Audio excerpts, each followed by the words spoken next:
If you're going to be on stage, wait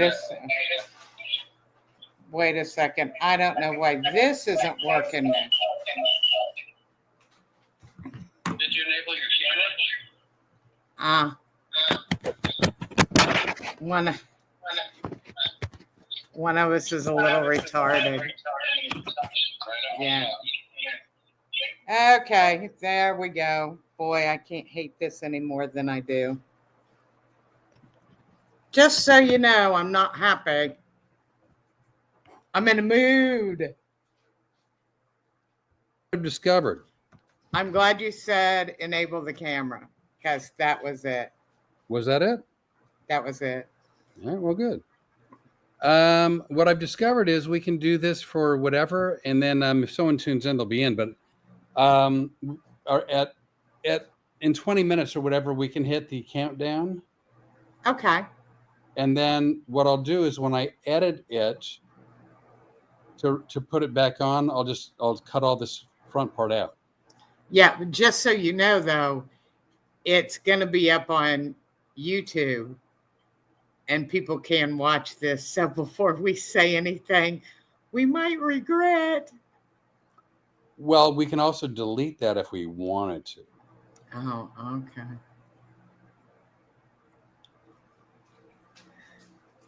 So I don't know why it worked this time, but it didn't work the last time.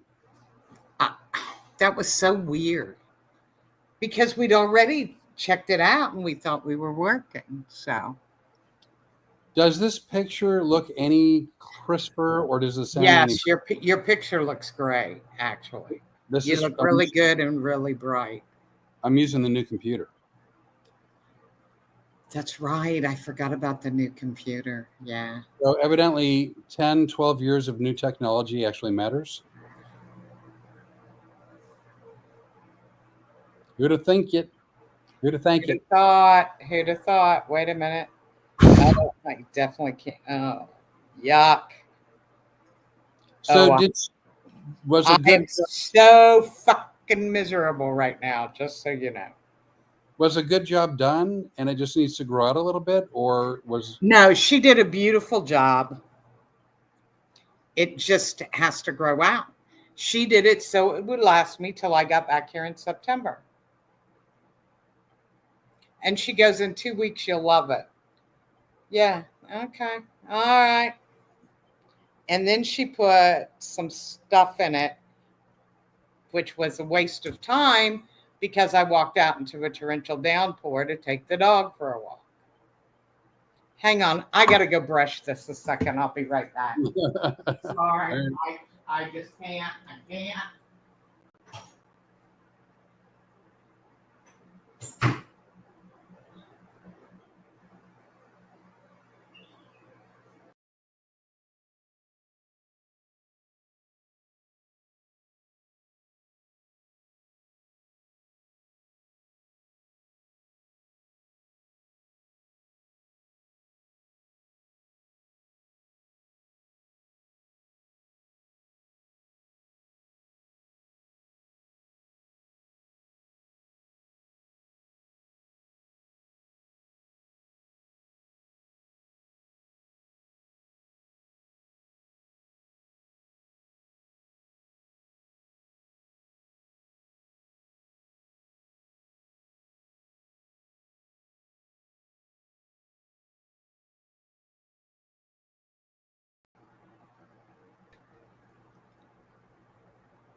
There we go.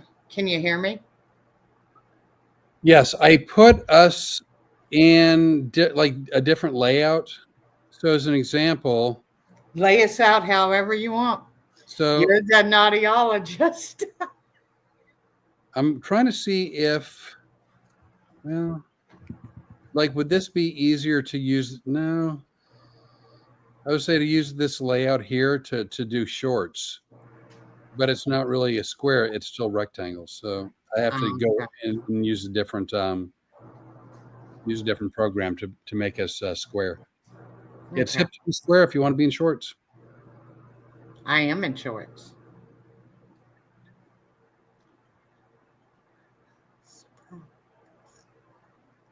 I love it when you do that face. That's one of those faces where I just laugh. That's why I love those videos so much. They're so silly. I love them. Love them. Let's just say here's how I feel about my haircut, just so you'll know, and I can get this out of my system and we can move on to something else. Okay. If the Miami Plaza Live called you Right. and wants us in next week, Right. find somebody else to work the fucking lights and sound because I'm afraid to go because that's what kind of a haircut I think I have. There's a chance that a little someone will have a little extra something, like a something. No, and I'm not going to put up with that much longer either. Just so you know. You know. You let your Do conscience, you? your guide, use the force, whatever the you needs to be is. I know. I'm getting kind of.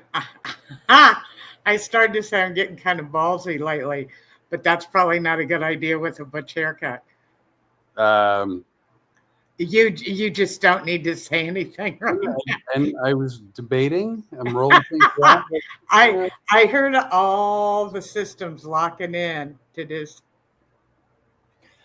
but I'm in love with this naughtyologist because if we're going to do a relationship show, it would be perfect to call you Flip the Naughtyologist. I wouldn't have a problem with that. Do you think it's a good idea? The name or doing the podcast or doing the shorts? Doing the name. Yeah. I mean, yeah. Oh, I think that would go really well. I think so.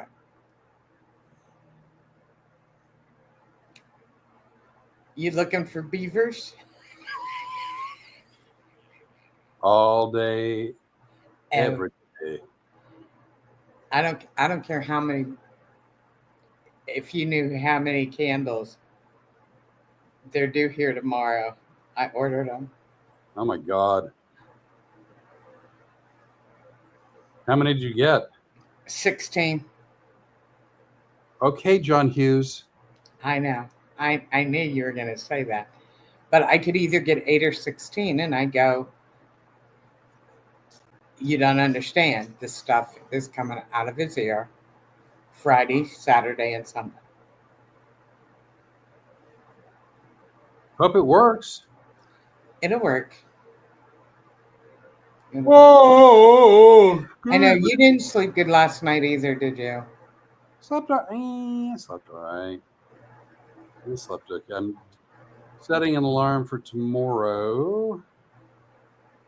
7. Oh, shit. Oh, my God. The adventure starts. Yeah, tomorrow's the day. Tomorrow is the day. What do you think of that? I think you're my hero. Oh, That's what I think. Yeah, you are. You are. You are. so has the phone Yes. stopped? No. He's called one more time. Really? But then it has to stop when he goes home because the girlfriend doesn't want him taking calls or anything after he gets home. She sounds a bit demanding. A tad bit. I find it interesting too that you remember the initial payment was because he wouldn't be able to do his job that day. Yeah. But it's funny because yesterday and today he's been driving a relative around and hasn't been working. How would you know that? Because I stalk Facebook. See, I've been a mother of 3 children, which was better than the detective classes I took when I was in college. You get a lot better at searching stuff. And Evidently. yeah. So no, and I wasn't really stalking it. I happened to go on to make sure I had posted the right length at 4 o'clock this morning, and I go, Oh, well, this is interesting. someone just clicked on. Oh, someone did. Yeah, If we somebody's here, early. please let us know in the chat. That's an early bird looking to catch the worm. And they are smart because they could catch us talking about stuff. I've caught the worm before. Highly overrated.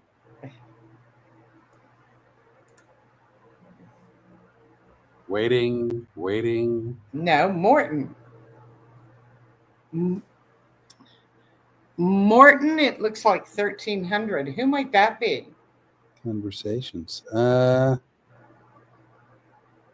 don't know, but even though you're watching it, I can say hi on video. By golly, hello. Hello, Morton. We are happy to see you. Now, what I've discovered is this is not a private chat in the comment section. Yeah, who told you that? I saw Flip watch the Grove in Arkansas a while ago. Oh, that was great. I could just tell you, I've had so much fun. You know, if you're typing it and saying it, yes. Thank you so much. Okay. There you go. Done. And posting. Huh. look at you go. Look at you go. I Hey, love Arkansas. huh? I love Arkansas. Yes, I know you do. What's your favorite city? What Hey, is your? We can hashtag this if you say it. What's your favorite city? Hazen. And who is your favorite chief of police? When he's stopping you to not be intimidating, he's just Officer Bradley Taylor. But in reality, in truth, he's Chief Bradley Taylor. We love Hazen, Arkansas, and we love Bradley Taylor. He's got a special set of skills that he's acquired over a career. Just let me tell you something. I don't care if we got to book you in a cornfield in frickin' Hazen, Arkansas. Do you know if they offered us a table in a cornfield, I would go, we're coming. I'm in. Hey, Morton, would you come to see Flip do a show in a cornfield in Hazen, Arkansas? Now, truth be told, Hazen is it's across the state, and it's got to be 5-6 hours.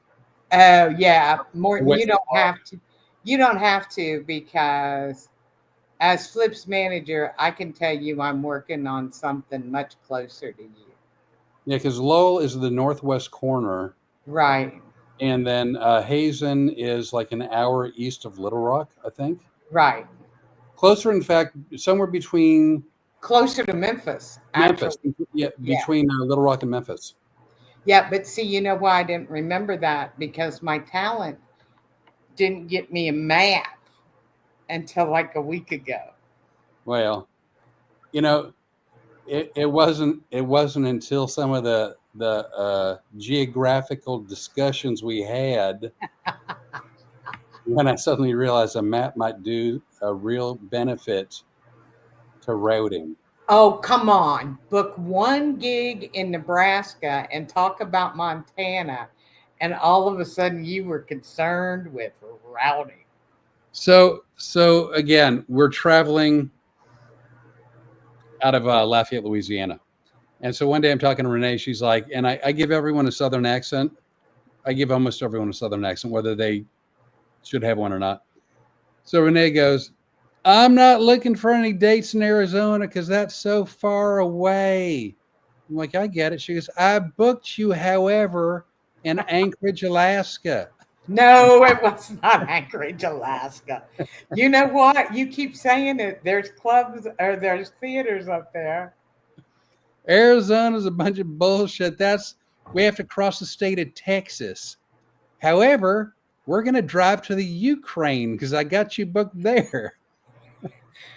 Well, I said I got us a booking in Montana, and I hear this long silence, and I go in January. You heard a silence because I muted my phone so that you didn't know how hard I was laughing. And you go, do you know how far it is from Lafayette to Montana? And I go, well, to tell you the truth, Flip, I didn't work a lot of that upper Midwest. When I was doing comedy, I stayed in the South. So I don't know exactly where Montana is, but I was somewhere up there too that I know about. So it can't be too bad. I knew it was still in the U.S.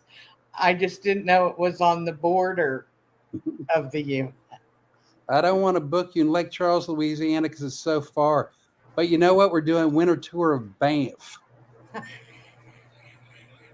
What? Hey, how can we call our channel Road Comic Adventures if we're not gonna like live on the edge a little bit?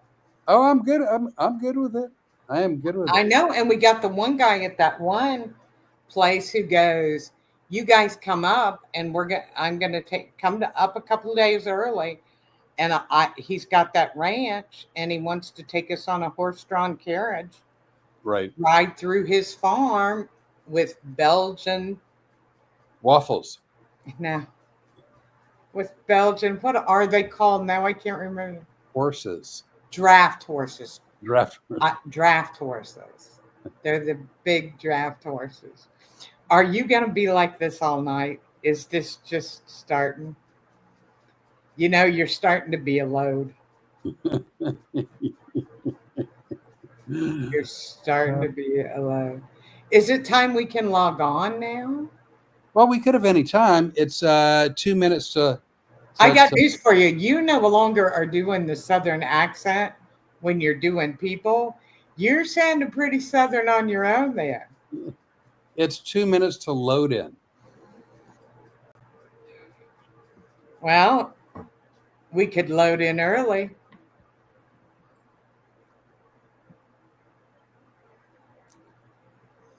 You are a big load. I'm the first drop. Big load. Not saying anything. All right, we are going to disappear for 30 seconds because we're going to do a big count in. Morton, don't leave us. Please. Don't leave us. We'd like to have one other person involved in it. It's our fantasy to have all three people in. Let's see. And it's a style. Media and assets. Ready? And go.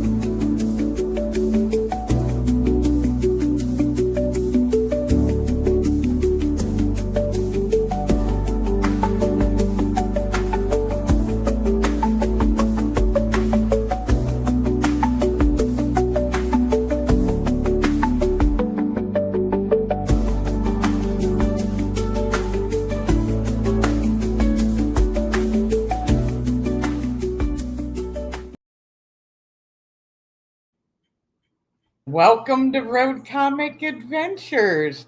I'm Renee Bray, and this is Flip the Big Load Orley. AKA the Blurter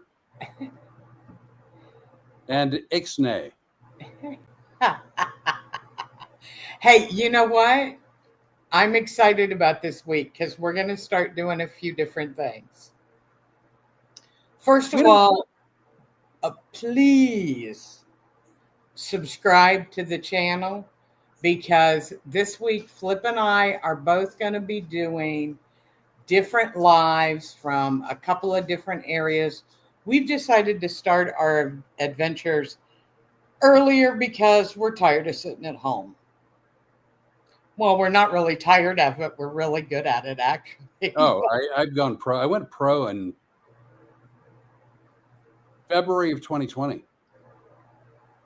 But we're going to be shooting some live shots out and about in different places. And if you want to see that, being a subscriber will really help. Plus, we really need more subscribers. We've already got one of Flip's friends, Morton, on, who saw him in Lowell, Arkansas. At the And Grove Comedy Morton, Club. we're thrilled you're here. The other thing I'd like to talk about is your friend Mark. I hear that you're unhappy with Mark from Dallas. Mark used to be my favorite. And I believe, for evidence, just go back to several of the podcasts because Mark was so helpful to us in the podcast. And then Mark decided to get snotty with me and actually was trying to encourage you to become his opening act. And in that email or text message he sent you, he actually told you, and we won't tell Renee. Well,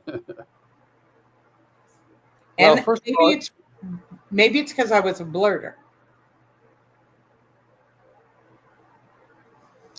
And then to add insult to injury, I find out that he didn't watch last week's podcast until way late and because why? he Why? was on vacation in Orlando. And where do I live? Orlando. Orlando. And then So- he says something about drinking, and I go, well, he could have been out with a professional. You talking about going pro. I don't think the boy can keep up with me doing Corvo. No, you are definitely pro material that nobody should mess with. Yeah, I mean, I've got comedy clubs that'll back me up on that. Nobody ever sold as much Corvo as I did. And, in order to sell something, you got to use it. I didn't want to mislead the public or anything. Are you looking for his message? So okay, so here is the picture that Mark posted on Facebook in Orlando At SeaWorld. at Because SeaWorld. that's the only place the penguins are, is at SeaWorld. So I don't know.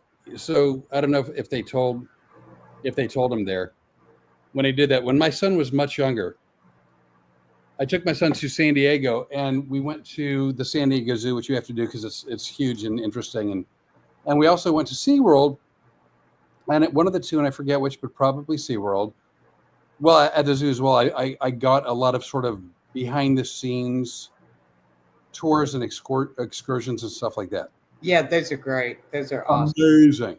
One of which was we went into the penguin experience. What's the first thing they tell you in the penguin enclosure? I have no idea. I know. See my eyes? Live. You know that's going to get screenshotted and saved. And it's going to show up in a documentary, right? But at least you knew it. This. Well, that wasn't a surprise. That was me being stupid. Anyway, so we go to this penguin thing, and there's like a half a dozen or a dozen people and with us, and you go inside the cold room. And the first thing he goes, hey, before we go in, just so you know, don't stand behind a penguin. We're like, what? Whatever you do, if you see one like walking in front of you and they sort of turn around, don't stand behind a penguin. And we're like, okay, why? When they poop, it's like a fire hose and it'll shoot backwards several feet, but like a stream that could knock an eye out.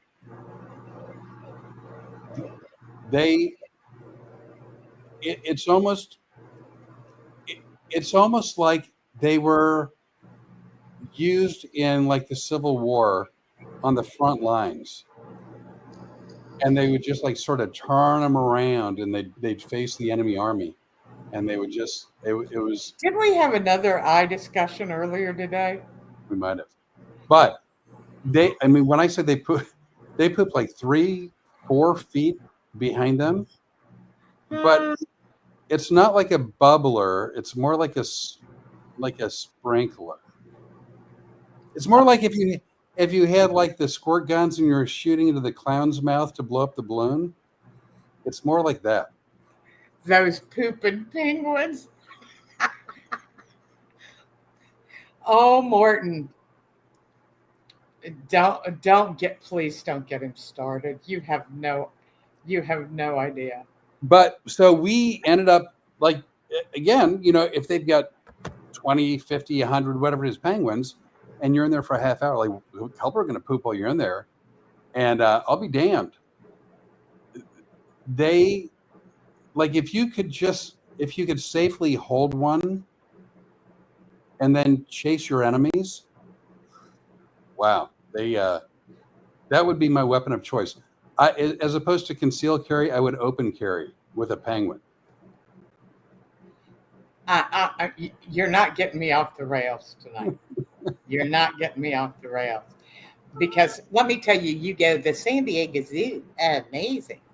Don't forget, I'm originally from Ohio, where we have the Columbus Zoo, which is the most amazing zoo in the entire country. At least it was when Hannah. That's right? I didn't make that up. No, you didn't make that up. That's his name. Jack Hanna was there. Absolutely amazing. But I have a SeaWorld story for you that's kind of funny. My mom and my sister and my sister's 2 kids come to Florida. My mom and my sister. My mom and my sister's kids. Got it? Okay. And they come to Florida to visit. And they want to go to Disney World first. And they go, let's all go to Disney World. And I go, I'm not going to Disney. I refuse to go to Disney.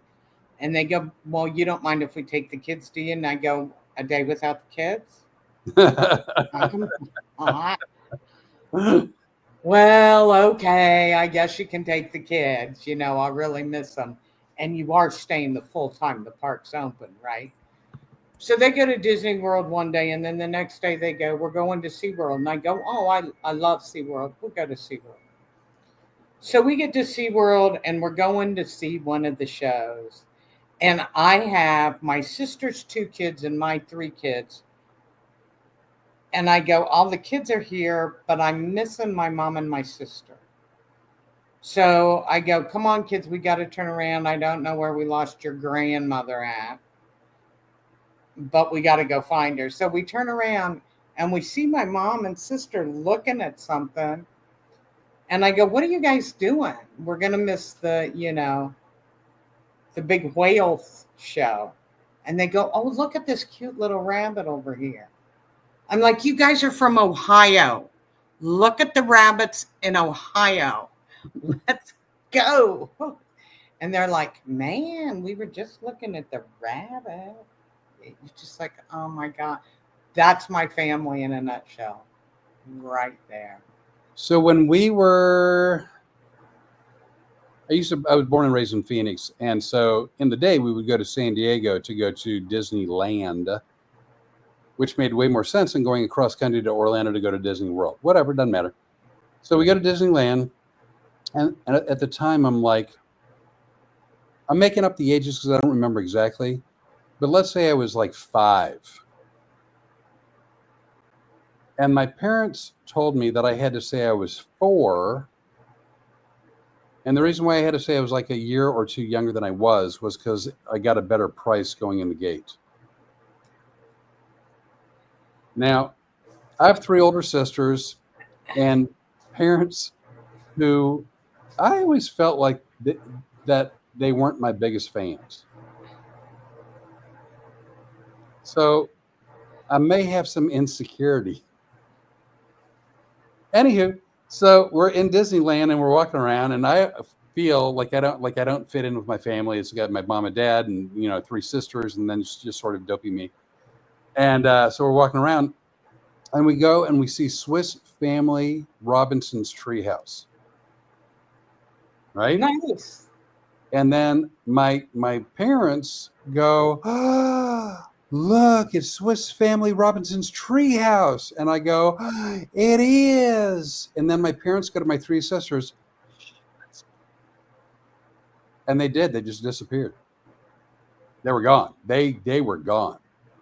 So I'm looking up, and then like when I was done, I looked around. It's like, Mom, Dad. I'm going to use a movie reference, but you won't get it. But that's okay. Okay.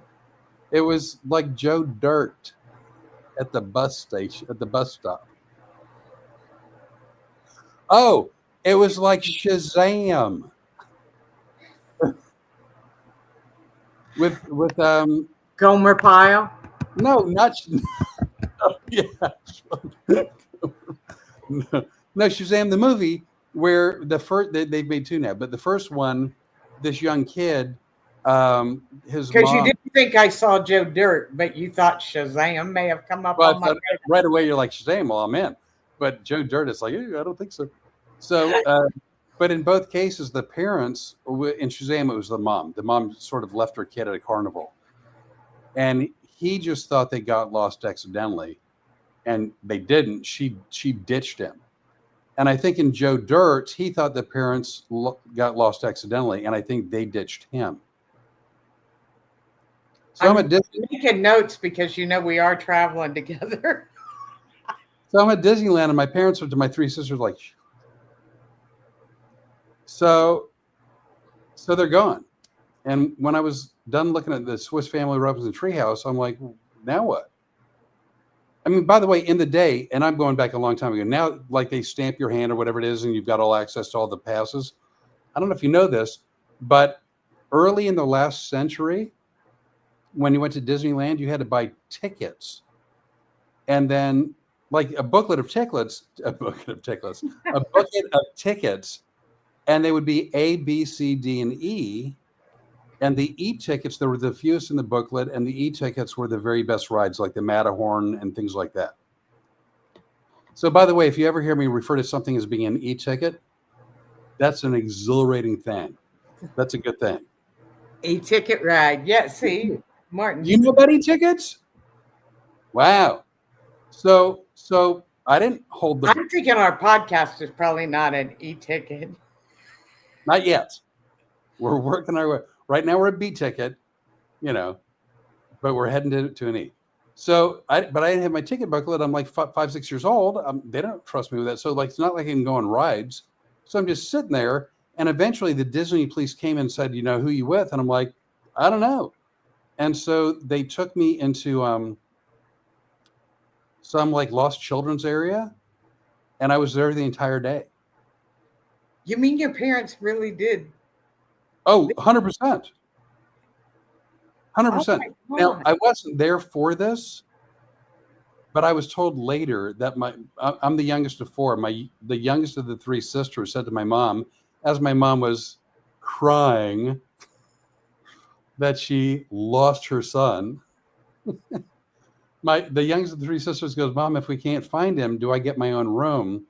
And if I remember correctly, I think my mom slapped my sister across the face. So that's kind of a rainbow in a dark cloud moment, I guess. So wow. I get screwed that day at Disneyland. I didn't have a booklet ticket. I couldn't go on rides. Wait a second. We're going to get this one right. Oh, you grew up in Huntington Beach. Oh, you absolutely know about the e-ticket ride. Yeah. Say a book of tickets. A booklet of tickets. Booklet of tickets. Okay, I just wanted it. A booklet of tickets. Yeah. Because every time you were saying it, you were saying it wrong, and it was starting to get funnier and funnier, and every week you do this, where you start off being semi-normal, as close as I've seen you get to it, and within a couple of seconds, you have me laughing. And I'm laughing and I can't stop. I'm off the rails. I can't complete a whole sentence. And the only time I can stop is when you say something stupid about aluminum. Same trip. Oh, I have see some you old- hopping right over that. How cool is that? I did walk away, didn't I? Same trip, right? So, and I actually wrote a bit from this. I wrote a bit from this years later. So I'm like 5, 6 years old, whatever. And it was one of the days where I wasn't lost, where my family didn't ditch me. And I really feel like there's a chance they did that on purpose. Anyway, one of the characters walking around, and I want to say it was Goofy, like was a little bit too close to me. And I have a really big spatial bubble. Like I don't like feeling so, so I don't have claustrophobia when it comes to small spaces like elevators or rooms or whatever. I don't like people standing over me. Like that has always bugged me. So so Goofy, I guess, was coming to say hi or take a picture or, whatever. But all I knew is Goofy was crowding me, right? And so I wanted to punch Goofy in the face, but I was a lot shorter, so I punched up, and evidently, like in this kind of a motion, Oh, goodness. was a nut shot. So I nut shot at Goofy. So Goofy knocked me down. He had a groin pull. Yeah. Goofy actually, he didn't hit me, but like he nudged me hard enough to knock me down. And well, had he done the same thing to you? Well, then my dad had words with Goofy. So years later, I wrote a bit about that. I just got to say, you got some interesting stories, my friend. Nut shot at Goofy. And what's so funny is like when I was in my you hit him right in the package, didn't you? As far as I know, it was a FedEx overnight delivery. When your package. Oh, I got news for you. Don't say overnight delivery. We women dream of that, and we're lucky if we can get in 30 minutes or less delivery. I'm just saying. Really? Ooh. If you're going to make a dick joke, I'm going to follow up with one. Just know that you do not have exclusive rights to it. I thought we had a contract, but I guess not. Well, that's because you keep thinking that you have a no vote and a veto. And I don't know where you came up with that, because I've looked at our contract. Oh, if you look under the section wishful thinking, you will see it right there in black and white. So let me get this straight. We've already ruined this podcast where it's no longer G-rated. It was never going to be G-rated. PG-13 is really acceptable. Yeah. Well, I always say, on that little check mark thing that we have to give, that this is not for children. Well, it's not. No, it's not for children at all. I mean, don't get me wrong. I used to think I didn't like kids.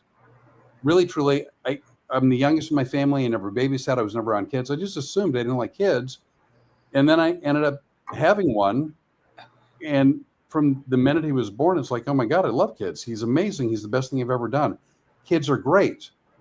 But I don't structure shows or podcasts for kids. I mean, I love them. I think they're wonderful, but I don't structure entertainment for children. Yeah, I will tell you because your son is much younger than my children, because you waited a lot later, and I decided to have kids early. My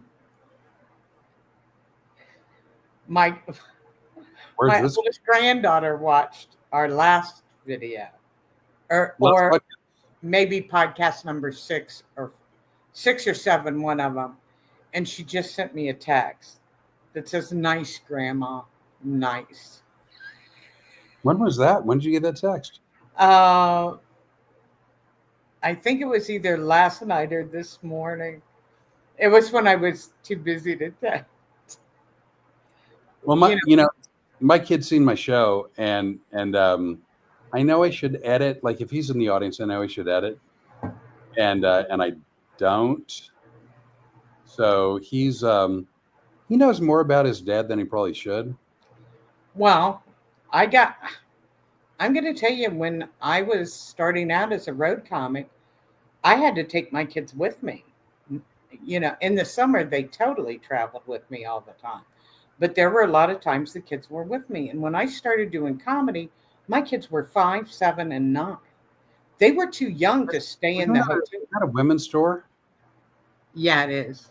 Okay. And the fact that you know that kind of disturbs me a little bit, but I'm going to pretend like I didn't hear.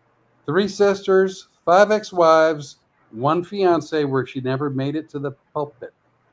She fumbled at the 5. And you know why? She just didn't have the right concentration. So yeah, I mean, I know a thing or two about the 5, ladies. 7, and 9. They couldn't stay in a hotel room by themselves. So I would bring them to the club wherever I was working. I would sit them in the back of the room and go, look, I'm at my job. I am working. So you can't screw this up. So sit here, no fighting, no noise, no nothing. And I was emceeing back then, and I go, I got to be up there for 15 minutes. Just be quiet for 15 minutes. They would go, gosh, Mom, we can do that. Blah, blah, blah. So my kids grew up in nightclubs. And, I've talked to the kids about it since then. And I go, did you feel like that was horrible that I did that to you? And they go, oh my God, we loved it.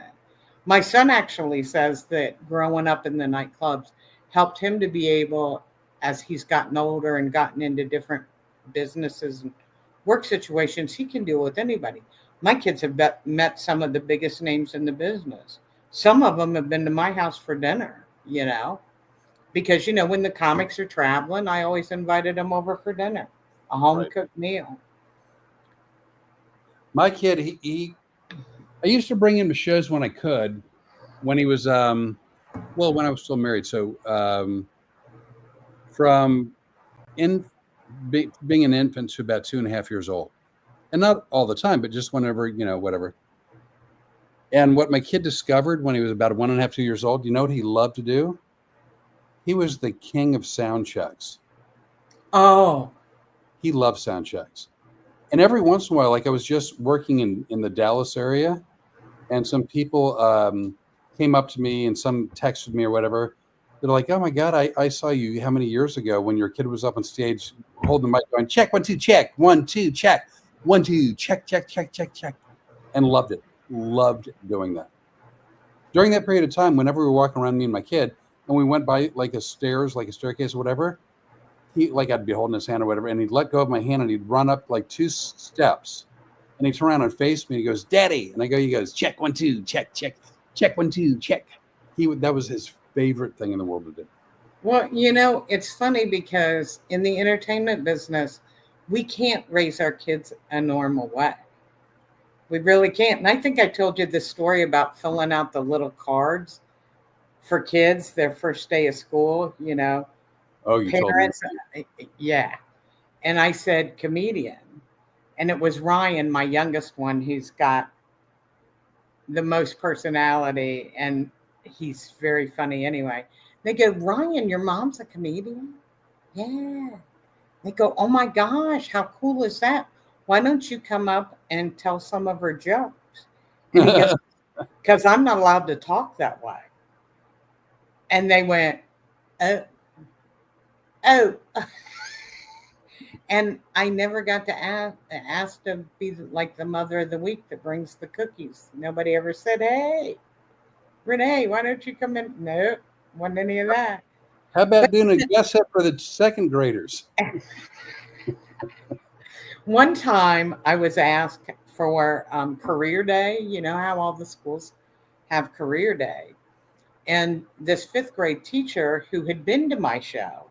Now, this is not a teacher I'm sure you want teaching your kid. Because she said, why don't you come in and talk to him about the entertainment business and being a comic? And she goes, language needs to be considered. And I go, yeah, I'm pretty swift on that. So I went in and did a career day. And do you know, not too long ago, probably right before you and I met again, I got an email from a kid who was in that class who is now doing stand-up comedy as a hobby, just as a hobby. But still, But wow. yeah, and he said all these years, he said I remembered that career day, and that's the kind of stuff that it's like you said, the email where that guy was there, that when your son was doing the sound check, those are the kind of emails or letters or things that we get that you go, this really was worth doing. All the motels we slept in, Right. all of the horrible restaurants, the many miles on the road, and you go, wow, wow, we really have lived a blessed life. It's been amazing. I mean, When I got to do something that I absolutely love to do. I when I did. was I went to school in born and raised in Phoenix, Arizona, and I went to school, and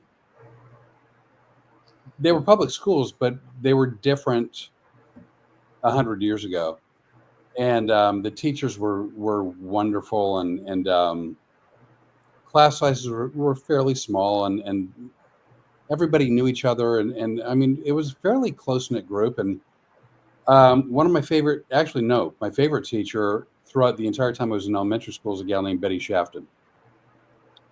And to me, Betty Shafton, Mrs. Shafton, was like a surrogate mom. I loved this woman, right? Knew nothing about her because in the day, like teachers didn't share about their personal life. She was Mrs. Yeah. Shafton, so you knew she was married because she was Mrs. And beyond that, like I didn't know what she did on weekends. I didn't know what club she went to. I didn't know if she ever tipped a Chippendale. Like I don't know. But I do know that she was a great teacher. She had a wonderful sense of humor, a lovely smile, and was wildly supportive and cared about the kids. That I knew. And like if I was having problems at home, I would talk to her. If I was unhappy, I'd talk to her. If I was confused about something, I would talk to her. She was, for all intents and purposes, like a surrogate mom to me.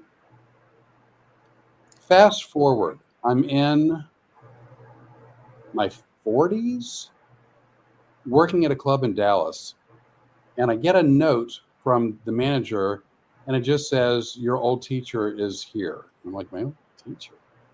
And I go looking around. I still recognize Betty Shafton had moved to Dallas, and she was in the front row at my show.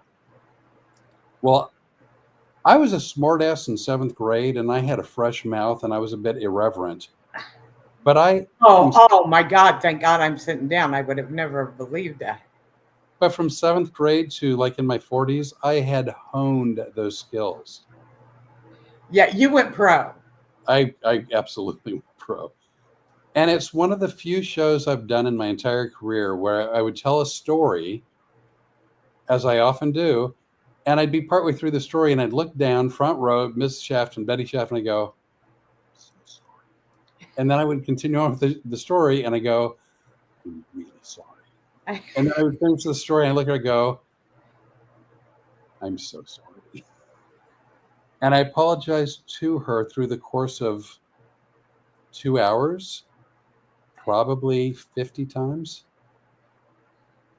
And when the show was over, I went up to her afterwards and I go, "I know you regretted coming here, and it was so nice of you not to, get up partway through. And I'm so sorry, and I hope it didn't embarrass you, and I hope I didn't embarrass myself." She goes, "Oh my God, you were so funny. I loved every minute of it." Were you listening? Did you hear the stories? And I she's had like, I had a great time when I was in Dayton, Ohio, because I grew up outside of Dayton. And one time when I was working there, once again, you get a note from the manager. There are some people that would like to see you out front. They say they know you. I go out to see who it is. It's this family that I used to babysit for. So these two little kids that I've babysat for are are now adults. And I'm like, you're about to see some stuff and wonder what your parents were thinking when they left you with, just so you know. And they were like, oh my gosh, you used to be so quiet. Used to be would be the operative word. I've lightened up a little bit. Just saying. I did a show in San Antonio, not San Antonio, beg your pardon, Albuquerque. And one man show, 2.5 hours, whatever it is. Fun volunteers, good show. Ended to like pretty big applause, whatever. So I get off stage, and a guy that I grew up with, went to elementary school with, who lived down the street from me, came up to me and he goes, "Oh my God, that was so funny." And I go, "Oh, thank you." And he goes, "So what do you do for a living?" Nothing. Nothing. Comedy. Kind Thought of it was. this little thing right here is what I Thought do. it might have been obvious, but evidently not. And I've told you about the big show I did in my hometown because there are 3 female comedians. Yeah. The second show was a real blast. For one thing, my mother and all of her friends, of course, they were seated right in the center middle section where I'm looking at them the whole time. And I asked if any of the teachers from our high school were there, and several people raised their hands, and one of them was the driver's ed teacher, Mr. Kroll. I'll never forget him. Was our driver's ed teacher, the poor terrorized man, because some of us were really horrible drivers. You said driver's ed. Yeah, driver's ed. Okay. What did you think I said? I must have like dozed for a moment. I thought you had said special ed. Driver's ed makes more sense. That's going to cost you right there. No, I would love to tell you. So I'm at a friend. We'll get back to the story in a second. I was at a friend's house. It's at the time I was married to my 5th wife, and we were in Maryland. We were in the backyard. We're having a barbecue, and we're eating and burgers and whatnot. And the gal, the wife of this couple, kind of well endowed, So we're talking, and I'm eating. We're talking, and I get distracted every once in a while for like a nanosecond. So she goes, "Oh, look, my boobs are crumb catchers," right? But I had distracted for a second, and I swear to you, I'm not kidding, I missed the R. Like, I missed the R. And I didn't say anything because I didn't want to embarrass her. But it's like, well, that's a weird thing to share with friends, but okay. And then Stacia goes, "Oh, wait a second. Wait a second. I may be a little special ed. It took me but I wasn't trying to be silly. a few minutes because I was leaving off the C and not the O. No, C. I got, please don't explain it. Rum catchers? And I go, like Captain Morgan? Special ed was so much more appropriate than I gave. Flip, I tell you all the time, I think you're a very smart man. And apparently that was one of those visionary things that I think you. Rum catchers? Shut up, please. Please, can we just go by? Do you remember the little radio interview story I told you? Oh, yeah. Equally as special ed as that. Equally as special ed. So she goes, my boobs are crumb catchers, and my neck snapped. I'm like, but I was like, all right, I say silly stuff, so okay. So then my 5th wife goes, "I know what you mean. My dad uses his beard for the same reason."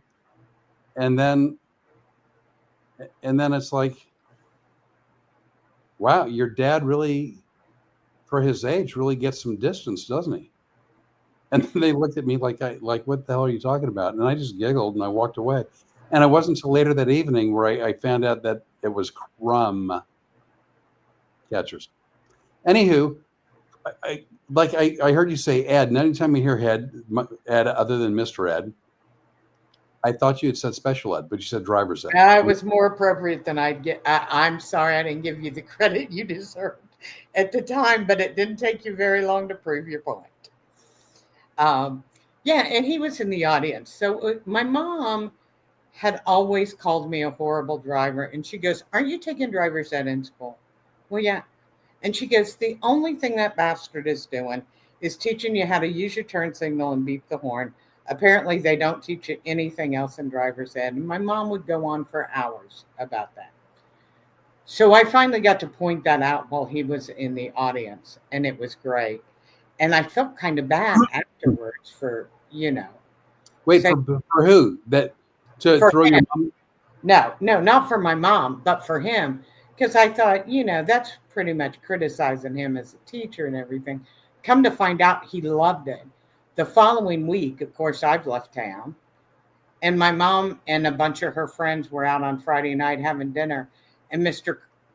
Kroll and his wife came in and wound up sitting with my mom and them and told him, or he told my mom how much he enjoyed that.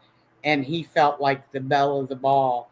He goes, all week long, people in Wilmington have been coming up and telling me that Beep, they beep.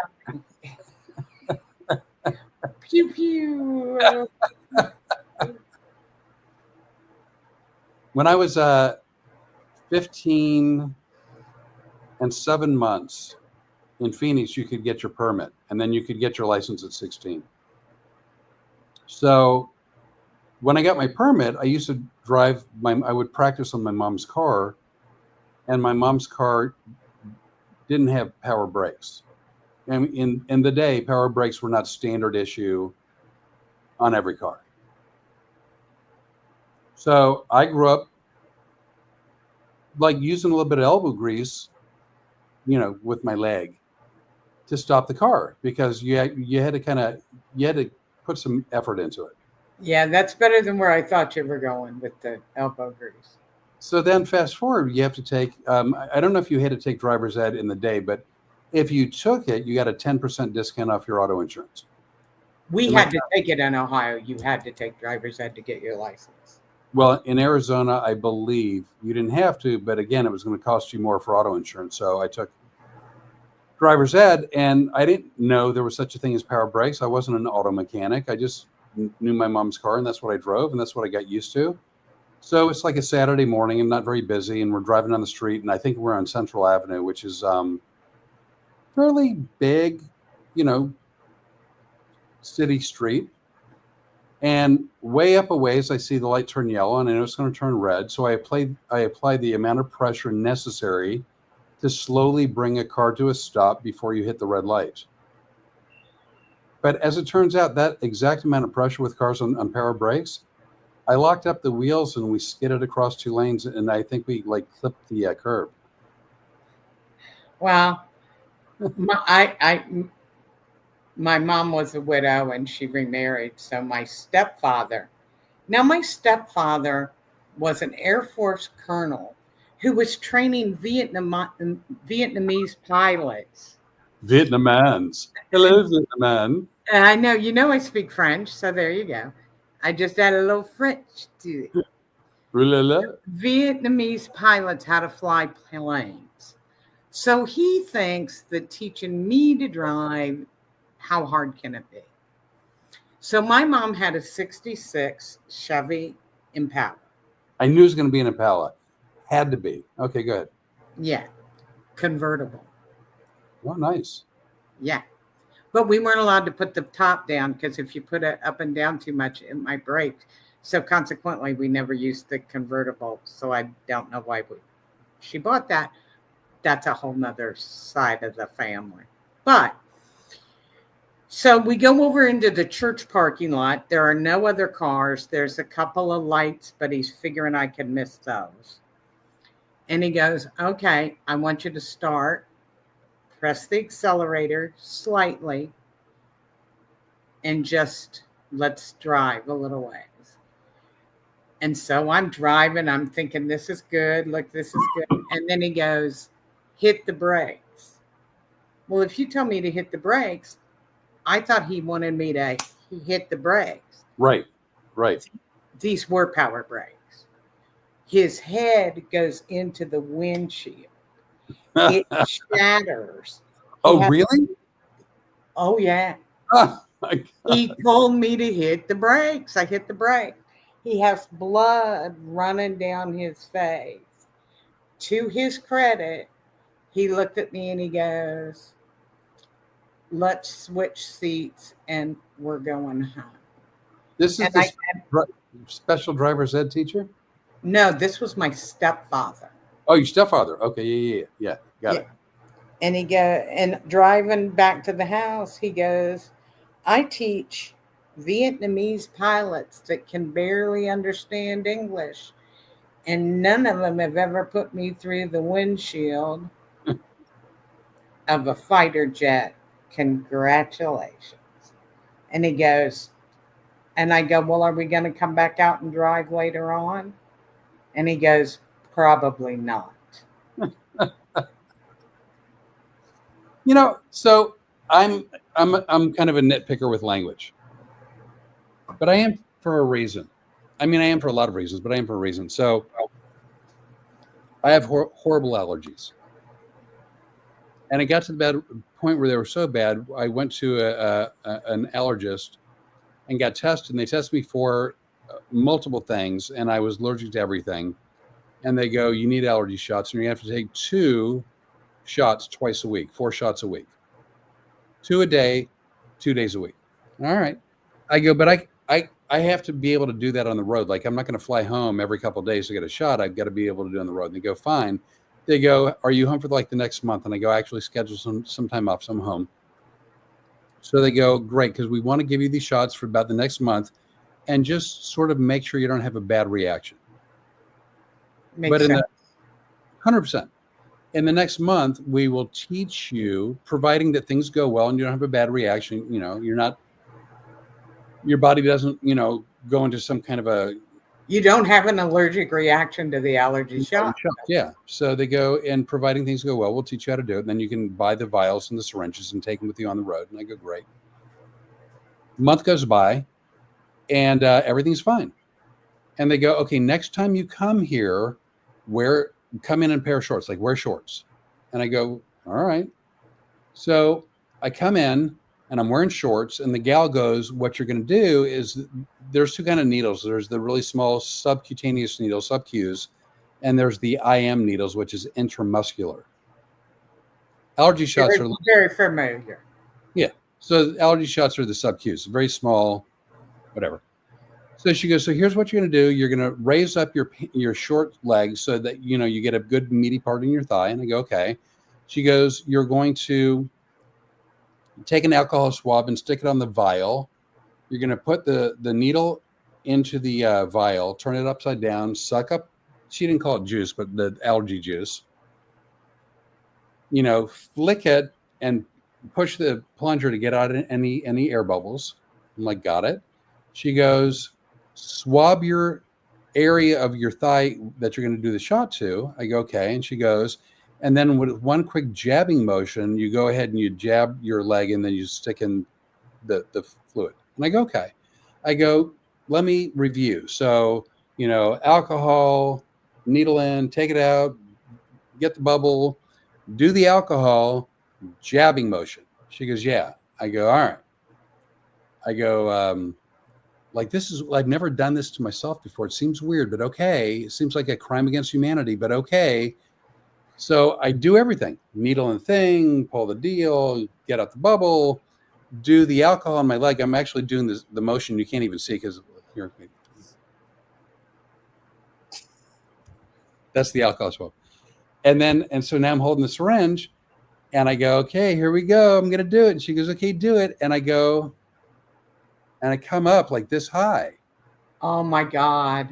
And as I'm coming down, I literally, out of the corner of my eyes here, going, no. And with that, like, the needle goes in my leg, and I let out a yell in this doctor's office. Oh, I bet you did. Yeah. And let's just say, since this podcast is PG-13, I can't say what I said in the doctor's office because that was not PG-13.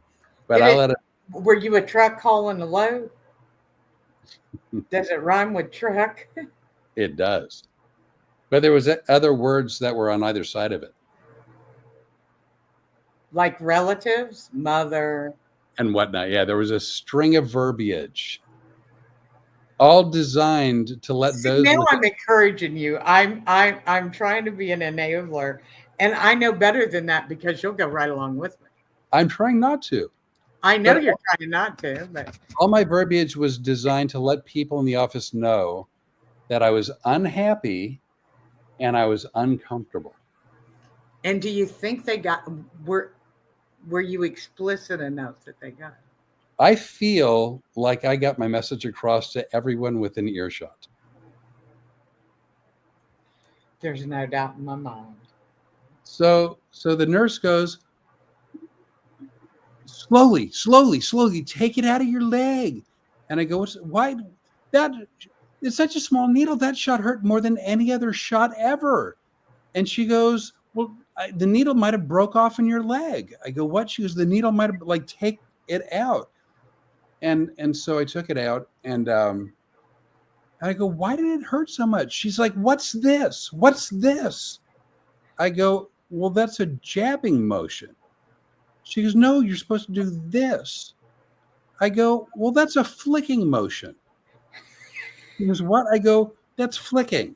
I go, okay, let's say you're at the park at like 10 o'clock at night, and a homeless person comes up to you with a knife because they're going to mug you, right? You think they're going to do this? No, because that's a flicking motion. They're going to do this. That's a jabbing motion. I go, language counts. Language matters. Meanwhile, she's like, that's going to hurt for a while. I'm like, really? You think so? I just noticed that you have some issues. So when your stepdad says, hit the brakes, it's like, choose your words better. Maybe you're a little bit more careful with language when you're talking to the Vietnamese because, they don't understand English. So you're really explicit. Yeah, I hit the brakes. Yeah. I'm just saying. But I notice you have some issues with medical stuff. I do. So one day. I mean, a little bit of duct tape seemed to throw you into a whole world of pissed off I wasn't expecting. One day I have a raging sinus infection. And I couldn't, over the course of some period of time, I couldn't breathe. So I used to take Vicks Vapor Rub, and I put it there, right? And it only worked okay. And I thought, well, if that works only okay, what would work better, right? So I would take hot. That would work better. I took like a glove of Vicks Vapor Rub, and I went up and in, and I wiped it but in, right? Oh, inside the nose. Yeah. Oh, so that worked really well until it didn't, and it had a rebound effect that, however congested I was, it was much worse. And this is over the course of like 2 weeks, and then my nose started bleeding like a sieve. My nose was actually doing its impression of a Sam Peckinpah movie, which I know means nothing to you.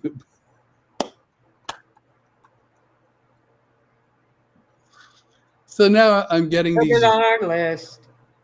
Put it on the list. I'm getting these vicious, life-changing, I could die at any moment nosebleeds. And so with that, I go to the ENT, and my regular doctor wasn't there that day, so I had to see another ENT in the practice. And so first of all, here's what you never want to have the doctor look at something going on in your body and then audibly gasp. Like, that is not the response you're looking for, right? So the doctor looks at my nose and is like, I'm like, oh, that can't be good. And he goes, you have like open sores in your nose. Like you have, like, it's all just one gaping wound. He goes, what have you been doing? And I tell him the whole story about the Vicks. And he goes, well, who told you to do that? I go, well, it's a home remedy. He goes, it's a home remedy? Like, where'd you read that? I go, well, I made it up at home. It's a remedy that I made up at home. It's a home remedy. He asked that I never come back to see him again. Really? That would not surprise me. You know, see, it's too bad we weren't friends then, because I could have helped stop the bleeding. Yeah. See, you take a baggie and you put it across your nose. And in order for the blood not to go everywhere, we would take just little pieces of duct tape and seal it all over. You're so evil. You're just so evil. I was trying to help. I didn't. My goal was to not get any water in your ear. By the way, no sponsor tonight. No. I've been preoccupied with other stuff going on. Yeah, you know what? Speaking of other stuff, since we have another viewer on, Morton already knows this because Morton, God love you, you were early and we appreciate that. And by the way, are we pronouncing your name right? Is that M-O-R or is that M-A-R? I can't even tell. Oh, it might be Martin.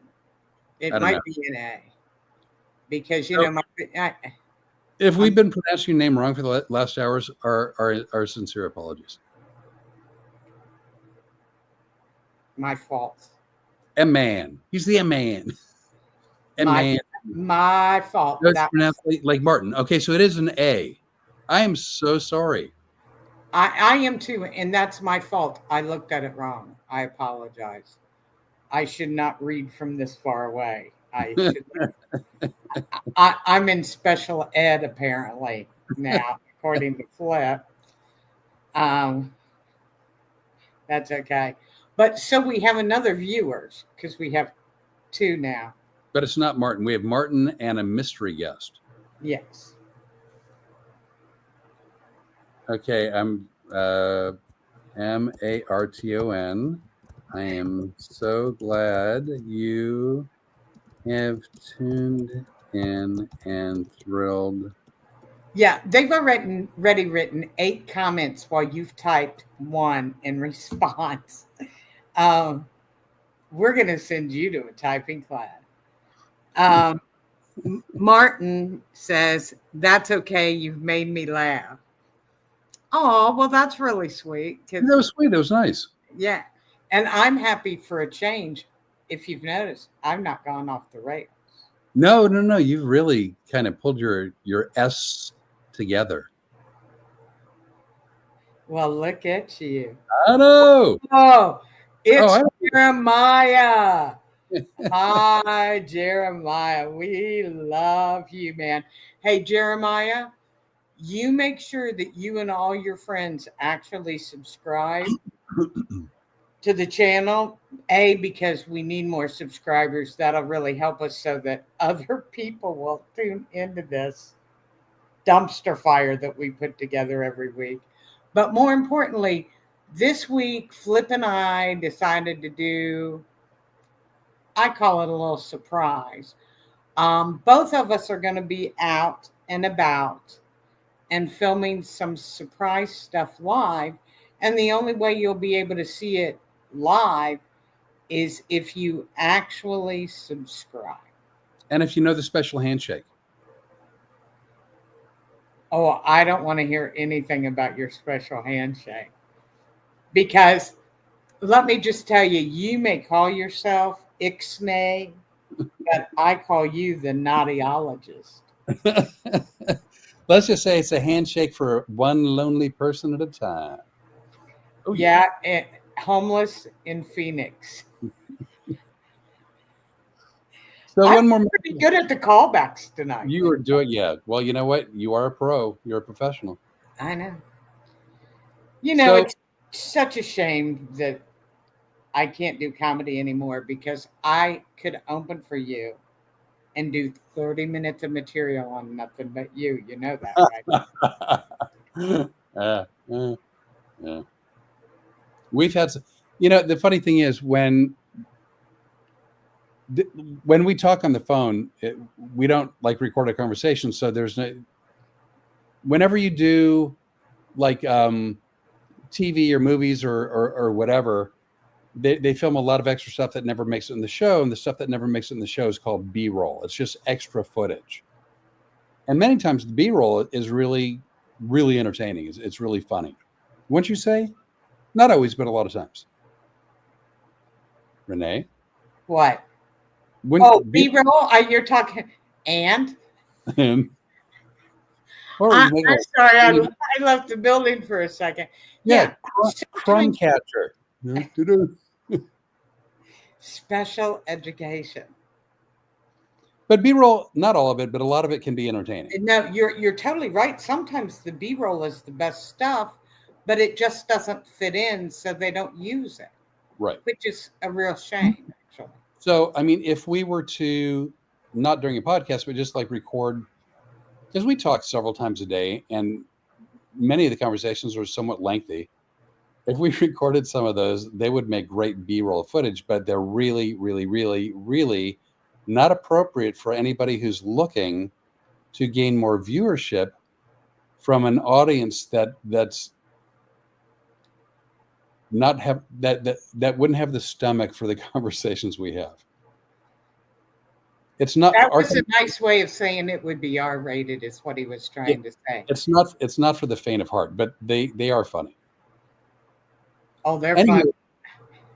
But when we're out and about recording, there's going to be probably more sort of B-roll footage that'll probably make its way somewhere. That if you're subscribing, you'll be more apt to see it if you want to. If you find this interesting, Martin said some laughs. You might too. Yeah, Martin didn't say a whole bunch of laughs, but we made Martin laugh. You've made me laugh. Yeah, once. Words are important. Flip. Words matter. Words matter. One more medical story. Actually, there's good news. There's so many. You say medical, and I'm immediately going, no. I went to the doctor. I was sick as a dog. I didn't know what I had at the time. It turns out I think it was double pneumonia and a few other things, but I was really, really sick. And I was sitting there, and I felt. What? Beg your pardon? You were what? Really, really sick. I was sick.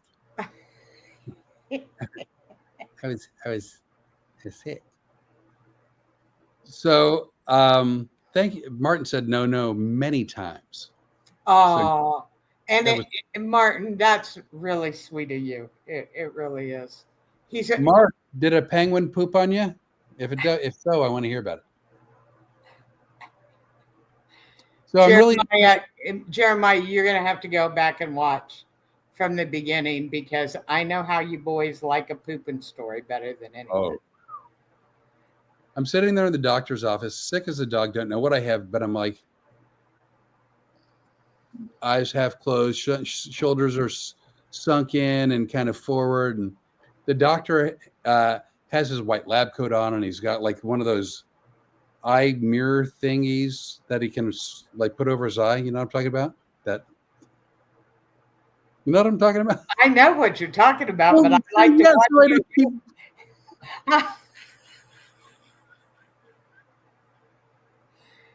Hey, Flip, this is the only time you and I get to spend in the same room together, is once a week. And I don't get to see all the weird stuff that you do when we're not on camera. So if you think I'm going to give up this little pleasure, you are incorrect. So he's got that eye thingy, and he's got the white coat, and he's in a rolly stool, and I'm sitting there, and he rolls up to me because he's gonna take that eye thingy, and he's gonna like want to look in my mouth, right? And just as he rolled up, I kind of go like that, but with more. Let me just tell you, as a mother, I recognize that. And if you think the being behind a penguin's bad, do not get in front of a sick child or adult going. Ugh. Well, I had sputum that came from somewhere below the depths of hell, and evidently you've probably been saving up for about a week. Oh yeah, and evidently the beavers had blocked the dam. And whatever little cough I did, like sort of the dam broke open. So as the doctor's wheeling up, and I go, I see this thing from like Alien, another movie reference, just like come careening out of my mouth. And in slow motion, I see it like going head over ass, right? To the point where it goes right on the doctor's chest. And as sick as I was, I still knew that was a faux pas. Thank you for adding French. I love it. So I go to the doctor, I go, I'm so sorry. And without missing a beat, he reaches over to a cabinet, grabs a petri dish and a scraper, and he goes, no problem. We'll send it to the lab.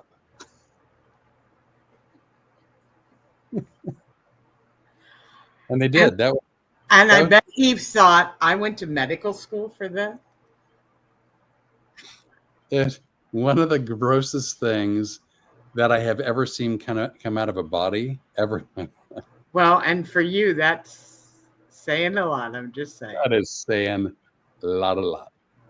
And as it turns out, he did send the sample to the lab. And as it turns out, that sample let the doctor know I was pretty sick. I was sick. I was really sick. I was sick. Oh my God. What are we going to do? Well, you and I have a busy next couple of days. I believe. We do. Because we're going to be doing a lot of filming. And I think a lot of surprises for everybody else. We're not surprised. We know. Well, I start to say we know what we're doing, but look at us. Do we really? Let's see No. Maybe. But I think I'm going to have a camera with me. Well, and I'm going to have a cell phone with me, and I can always film with my cell phone. So when you're making your little adventure, you can film from there. And when I'm making mine, I will film from mine. You know what? I think I'll use the cell phone too. I think it'll be easier. As opposed to when I'm out and about bringing a camera, I think I'll just bring a cell phone. That's a great idea. And they'll also get to, if you're going to be out and about, surely you're taking Storm, the Road Comics Adventure Dog. I am bringing Storm. So we ask that you subscribe to this channel on YouTube, Road Comic Adventures. And if you want to see any of the still shots, we'll probably post them on here too. And also on our Facebook and all of our other social media, which is Road Comic Adventures. If you want to see Flip's schedule, he has a website. And apparently, to make it easy, it's fliporley.com. He also has social media in his own name in all venues: Instagram, TikTok, X, Facebook, and YouTube. Oh, that's right. You're on YouTube too. Because by the way, I'm going to be in Phoenix July 30th and 31st at the Desert Ridge Improv, one show each night. That's Wednesday and Thursday. And then the Tempe Improv, August 1, 2, and 3, which is Friday, Saturday, Sunday. And I'll have two shows Friday, 2 Saturday, 1 Sunday at the in Tempe. And then hopefully I'm going to be one of the mornings at KUPD with John Holmberg and Brady and Brett. And we'll be doing, if they're off that week, then I won't go. Or if they're busy that week, I won't go. But if they have time and they're on the air, I love those peoples. Blue Sky. Martin. Isn't that an ELO song? Oh, yes, Mr. Blue Sky. It's Mr. Blue Sky to you, buddy. Hey, I don't know about movies, but now we're talking my genre, music. Mr. Blue Sky. Yes. I actually have it on my iPod, which I don't think iPods exist anymore, but I have too. Go figure. I mean, I'm sure they exist on eBay or something, but yeah. And then I'm taking a little bit of time off for August because Renee and I are working on some projects.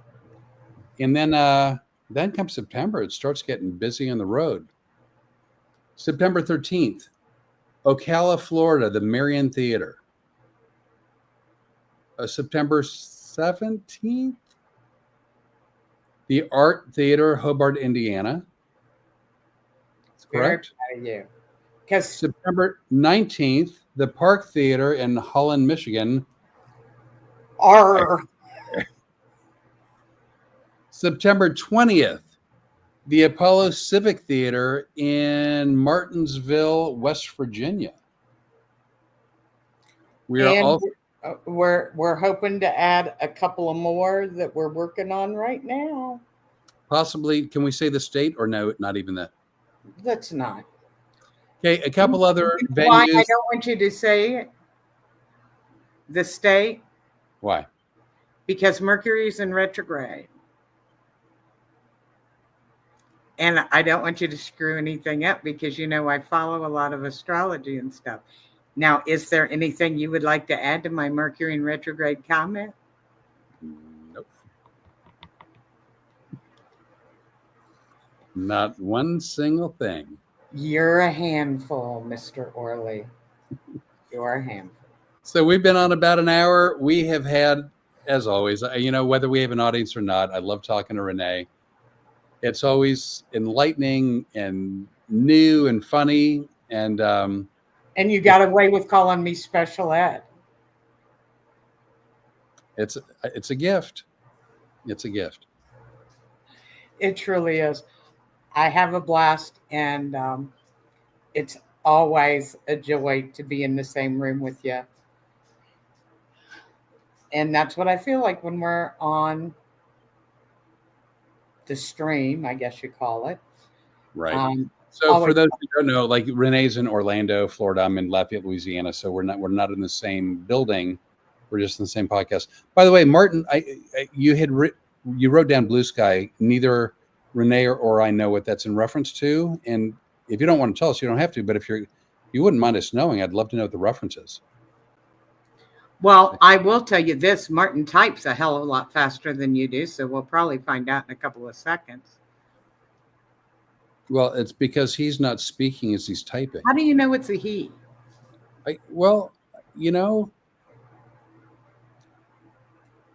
Boy, howdy, I hope I got that right.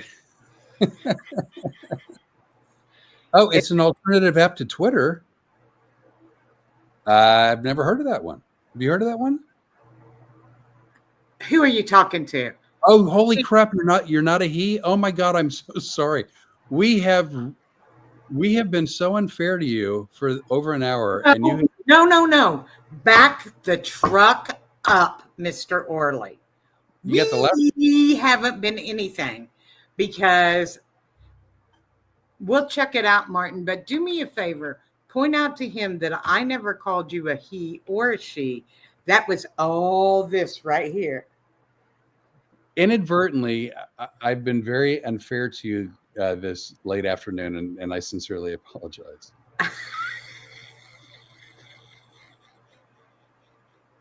No, you know what? I'm going to be a good partner. Oh, I'm sorry. Martin, could you type that again in bigger letters so all of us could see it? Oh, she is right. Oh, my God. Well, no, Oh, she's got a crush on you. That's no way, really? Oh, wait, who?